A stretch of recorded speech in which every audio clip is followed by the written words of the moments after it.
गुरुजी, मेरा शरीर पहले बहुत अस्वस्थ रहता था। जब मैंने आपकी कथा सुननी आरंभ की तो मैं बिल्कुल स्वस्थ हो गई और मेरा मन प्रभु भक्ति में लग गया और मैं आनंदित रहने लगी। मेरा शरीर का सारा कष्ट चला गया और मैं घर के कार्य में माता पिता की सहायता करती थी और पढ़ाई भी करती थी।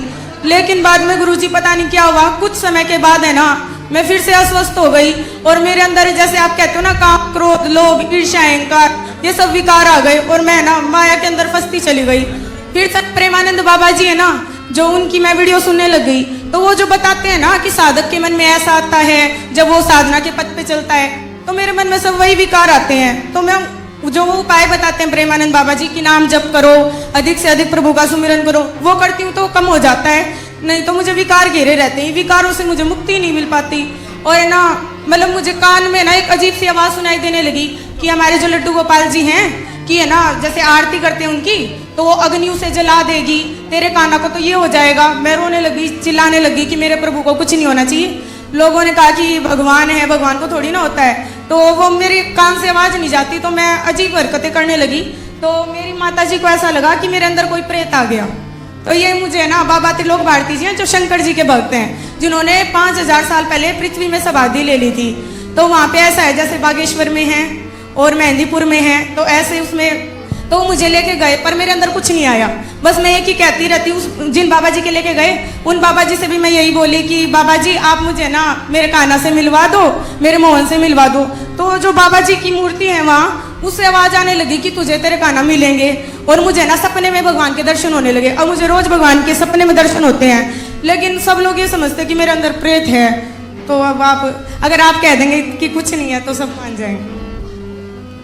तो कौन बोल रहा था कि प्रेत है?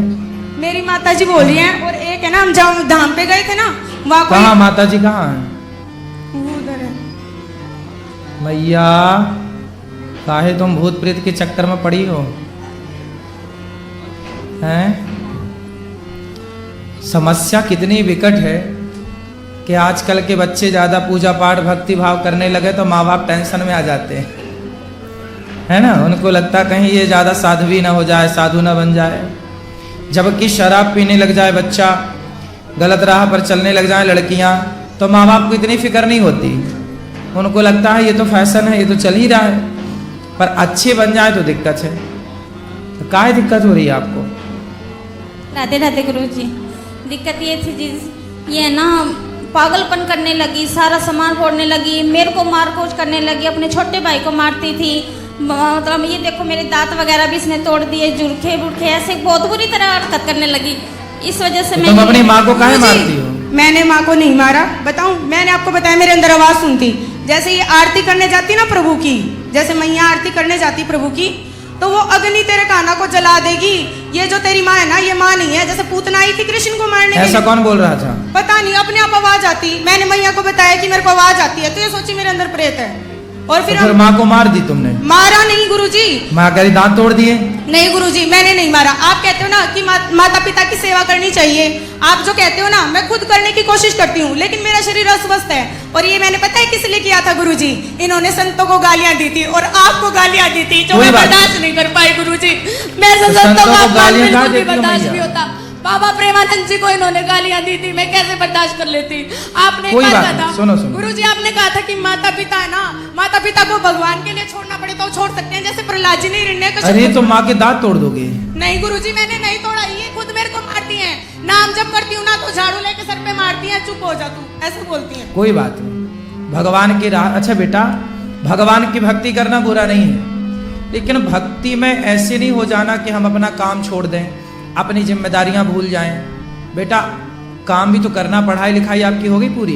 +2 की है गुरुजी, अभी संस्कृत का कोर्स करेंगे। आपने कहा था ऑनलाइन क्लास लगेगी, आप संस्कृत। वो तो ठीक है बेटा, पर आपके यहाँ की कोई पढ़ाई क्या किया, कॉलेज वगैरह हो गया आपका? कॉलेज में संस्कृत शास्त्री का ही कोर्स करेंगे गुरुजी। हम ब्राह्मण करेंगे, पर अभी कर कुछ नहीं रही हो? नहीं, अभी कुछ नहीं करे। कहाँ तक पढ़ी हो?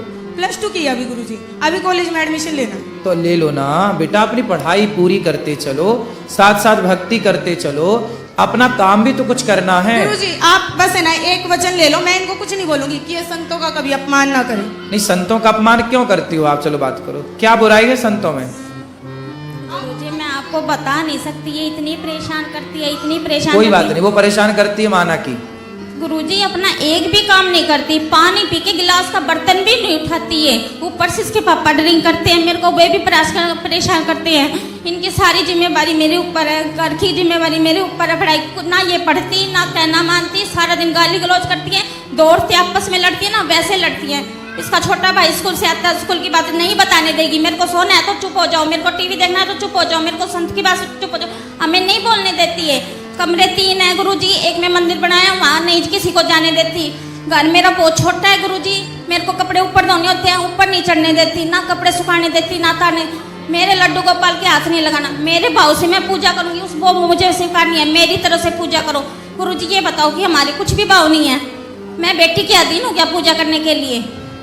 ये कहती है मैं जैसे कहूँ ना वैसे कर, मैं जैसे कहूँ वैसे बैठ, मैं जैसे कहूँ वैसे मान, मैं जैसे कहूँ वैसे पानी पी, ऐसे परेशान करती है मेरे को। जी ये सोच के बाद सीधा भोजन बनाती है, चप्पल पहन के भोजन बनाती है मेरी माता जी। कोई बात नहीं, देखो हर साधु से, हर संत से, हर गुरु से ना माँ ही बड़ी होती है बेटा। हम तो आपको बाद में मिले, कोई भी साधु बाद में मिला, आपको पहले माँ मिली। आपकी माँ ही थी जिसने आपकी मालिश की, आपको नहलाया धुलाया, उंगली पकड़कर चलाया। इसलिए आपकी माँ से संत, कोई भी साधु संत बड़ा नहीं हो सकता, ना हम बड़े हो सकते हैं ना कोई भी साधु।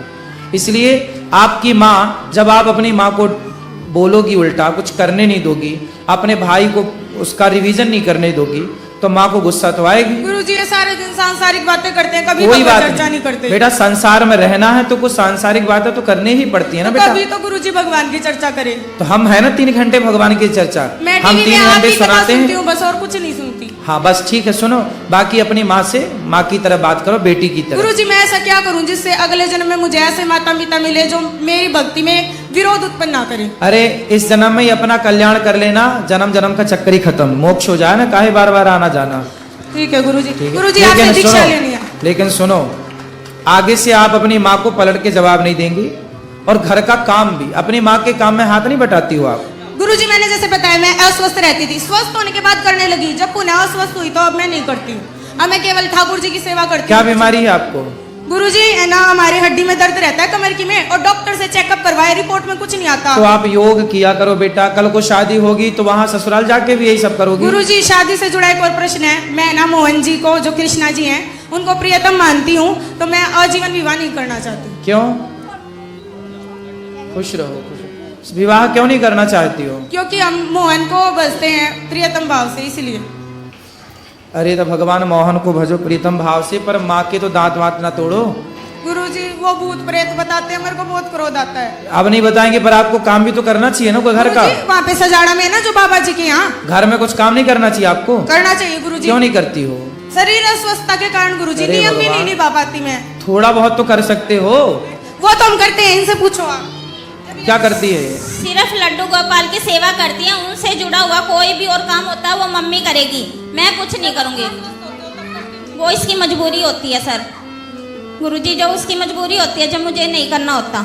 जब भी करती है तो बहुत तांडव मचाती है, घर में बहुत परेशान करती है। और गुरुजी इसको ये बोल लो कि मंदिर तो सबके लिए, भगवान सबके लिए, सारे पूजा करें। तो आप अपनी माँ को मंदिर नहीं जाने देती हो? गुरुजी इनका जो मंदिर है वो नीचे इन्होंने बना रखा है। अब बाबा प्रेमानंद जी ने बोला था कि आपका एक ऐसा साधना कक्ष होना चाहिए जिसमें कोई सांसारिक व्यक्ति प्रवेश ना करे, तो आप उसके अंदर जाओगे तो आपको कभी, जैसे कि ये काम क्रोध आते हैं ना, तो नाम जप के बीच में आपको ये नहीं आएंगे। तो मैं उस कक्ष में किसी को नहीं जाने देती, ताकि उसमें जाने से मेरा मन शांत हो। उसमें मैं नाम जप करती हूँ।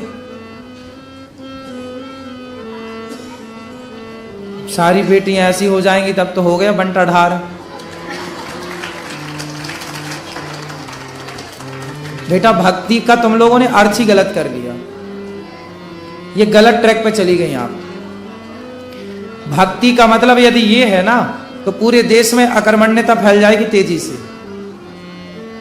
यदि भक्ति की ये परिभाषा आप लोग गुरुजी मानने लग मैं ना गए, सारा काम करूंगी, तो सारा लेकिन आप बंटाढार हो जाएगा देश का। गुरुजी आपने कहा ना पढ़ाई भी करूंगी, घर का काम भी करूंगी, लेकिन संतों का अपमान नहीं सुन पाऊंगी। संतों का अपमान कोई नहीं करेगा। आपकी माँ को आप परेशान करती हो तो बोलेगी माँ, तो इसमें क्या गुरुजी है? मुझे बोले ना, आपको क्यों बोले? कोई बात नहीं। आपकी माँ भाई, आखिर ये सब दिमाग में, आप माँ को तो ये लगता है कि आपके दिमाग में चारा भूसा संतों ने डाला है, तो वो संतों को गाली दे रही हैं। लेकिन आपको ना संतों की भाषा ऐसी नहीं होती, संतों का कहना ऐसा नहीं होता जैसा आप मान रहे हो। सांसारिक क्या होता है? भाई देखो, काम क्रोध लोभ मोह इतना बुरा नहीं है बेटा, इतना डरना नहीं है इन चीजों से। ये सारी चीजें अच्छी हैं। काम ना होता तो आपका जन्म कैसे होता? क्रोध ना होता तो ये बच्चों को डांटता कौन? व्यवस्थाएं कैसे